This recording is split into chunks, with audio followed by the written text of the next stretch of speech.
இரக்கம் காட்டும் பொழுது வானத்தில் மேல் இருப்பவர்கள் உங்கள் மீது இரக்கம் காட்டுகிறார். எவ்வளவு பெரிய!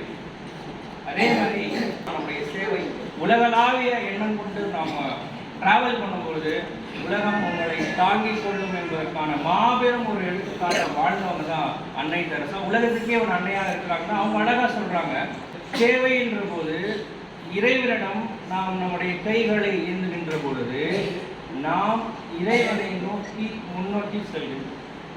ஆனால் இதே கையினை பிறருக்காக கொடுக்கின்ற பொழுது அந்த கடவுளை நமக்கு அருகில் வருகிறார்.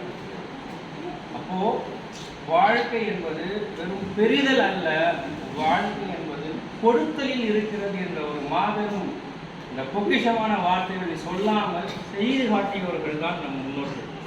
இப்போ ஏன் சார் இதெல்லாம் நம்ம சொல்கிறோம் அப்படின்னா, சேவை என்பது இந்த தேசத்திற்கு எந்நாளும் தேவையாக இருக்கு.